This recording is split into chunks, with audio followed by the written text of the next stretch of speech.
Voici les titres de ce journal. Santé en Côte d'Ivoire. Le ministère de la Santé visite un centre de référence dans le traitement de la sinusite.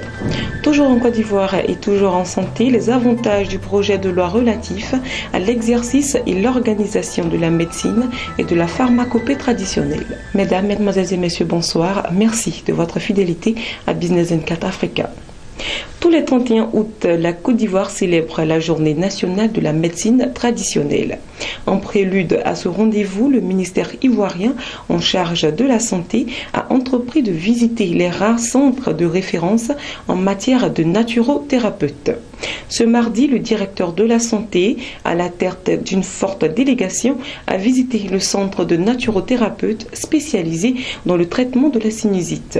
Un centre de référence qui fait la fierté de la Côte d'Ivoire. Un reportage de Jean-Charles Sibaï et le commentaire de Marie-Josée Kwasi. À la tête d'une forte délégation, le directeur de la santé de Côte d'Ivoire en visite au centre de naturothérapeute de la Riviera à Cocody, un centre spécialisé dans le traitement de la sinusite. Ici, la délégation du ministère de la Santé a eu la confirmation du statut d'établissement de référence du centre CN Sinusite.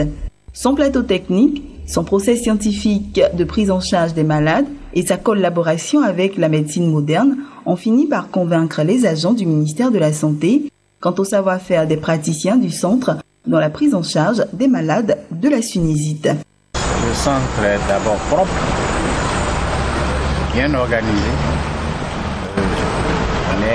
Les cas sont bien argumentés. Ils ont des dossiers pour chaque malade. Ils font les examens complémentaires nécessaires pour affirmer le diagnostic et pour affirmer la guérison. C'est vraiment, je dirais, la médecine traditionnelle qui tend vers la médecine moderne. Donc c'est vraiment ça la particularité. D'abord, c'est un centre, un établissement des structures. Il y a des salles de consultation. Il y a également la présence des médecins qui travaillent avec le praticien de médecine traditionnelle. C'est un peu cela que nous a motivé également. Il faut dire qu'ils font des rapports d'activité pour nous dire quel est le nombre de malades reçus durant l'année, également quelles sont les spécialités, les maladies traitées, la collaboration avec la médecine moderne pour vérifier également si le traitement est bien conduit, s'il y a des guérisons. Citant une source de l'Organisation mondiale de la santé OMS, Dr Bini Kwaku, responsable du centre naturothérapie CN Sinusite, a relevé que le mal affecte 20% de la population mondiale. Allergies, poussière, caries dentaires sont autant de causes de la maladie. Tout ce qu'on a de narines, quand vous avez un rhume qui peut être provoqué par des infections, par l'allergie, parce qu'il y a des gens qui ne supportent pas, par exemple, certaines odeurs, l'odeur du poisson, des fleurs. Et lorsque vous avez surtout cette origine microbienne, que les microbes rentrent dans les narines, très rapidement, il y a ce qu'on appelle la muqueuse à l'intérieur des narines. Et sur la muqueuse, il y a les poils. Et ces poils-là, ce sont ces poils-là qui filtrent tout ce qui rentre dans les narines. Quand ça filtre, quand les microbes qui sont dans la poussière rentrent dans les narines, eh bien, ils essaient rapidement de se multiplier. Et donc, la muqueuse va s'enfler. Et quand ça va s'enfler, ça bouche les narines, c'est ce qu'on appelle l'obstruction nasale. On ne peut pas respirer. À partir du moment où on ne peut pas respirer, la tête, la glaire qui va... Parce que ça se multiplie en 2020. Les symptômes de la sinusite sont entre autres les maux de tête, les éternuements, la mauvaise haleine et les narines bouchées. L'innovation de CN Sinusite, c'est son produit de traitement. Le GP20, un remède aux 10 vertus, il a été breveté par les autorités nationales. Le vin, c'est un produit révolutionnaire qui, dont les capacités sont encore méconnues. Parce que dès que vous mettez ce produit, qu'est-ce qui se passe? Dans l'espace, dans les temps qui suivent, pour certaines personnes, ils ramassent, prospectent de votre cerveau. il ramasse la glaire et il fait sortir ça par les narines. Les agents du ministère de la Santé en visite au centre de naturothérapeute CN Sunizite ont eu droit à des témoignages. La sinusite se guérit en Côte d'Ivoire, au dire des anciens patients. Ce mal m'a vraiment fait souffrir. Arrivé un moment, je ne reconnaissais même pas mes poches. Je n'arrivais même pas Quand je suis avec des gens que je m'exprime, j'avais vraiment une mauvaise haleine. C'était des odeurs. Mon visage même s'enflait. Et j'ai traîné cette maladie pendant plus de 15 ans. Je suis allé à la salle de soins.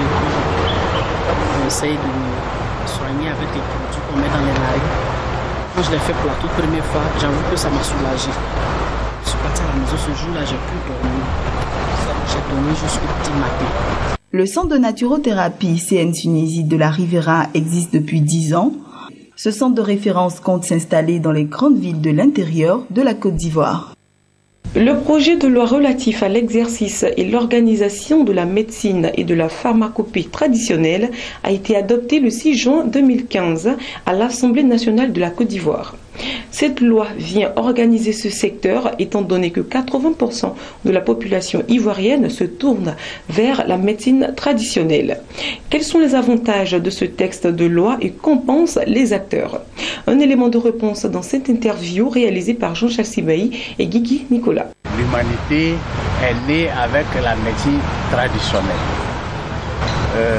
Les choses ont évolué et on a eu maintenant la médecine moderne qui est codifiée.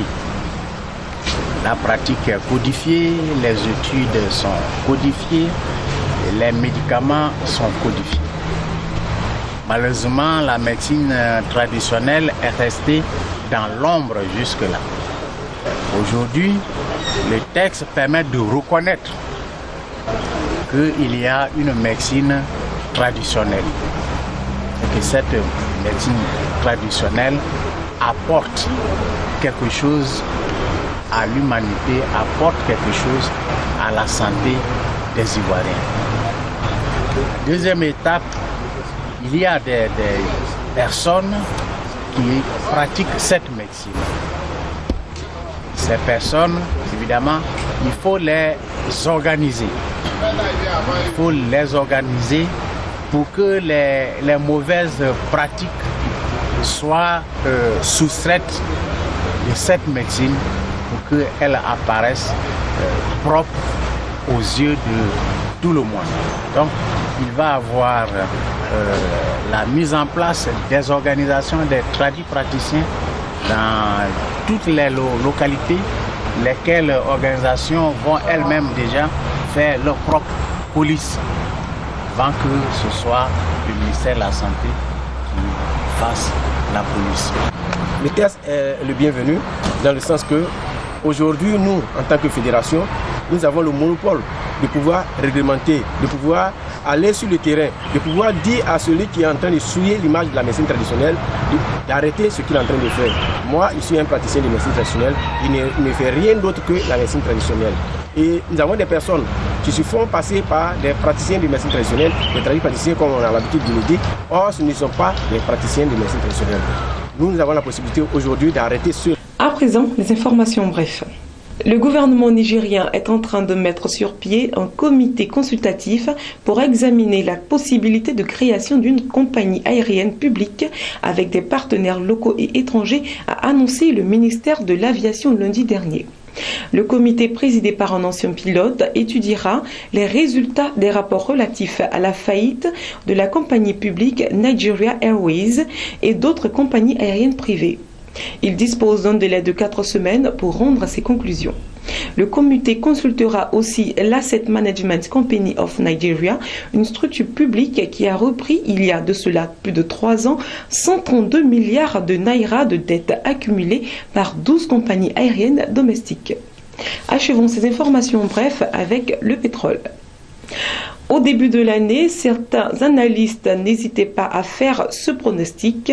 Le prix du baril de pétrole américain tomberait sur la barre des $40 en raison d'une surabondance de l'offre. Ils ont finalement eu raison face à ceux qui, au contraire, escomptaient un redressement amorcé au printemps. Cette surproduction s'est en effet confirmée avec le maintien inattendu de l'activité des producteurs américains de pétrole de schiste. Mais ce sont les lourdes inquiétudes sur la santé de l'économie chinoise qui ont accéléré la chute des coûts depuis le début du mois de juillet. C'est sur cette information que ce journal prend fin. Merci à tous de nous avoir suivis et excellente suite de programmes sur Business 24 Africa, la première chaîne d'information panafricaine économique.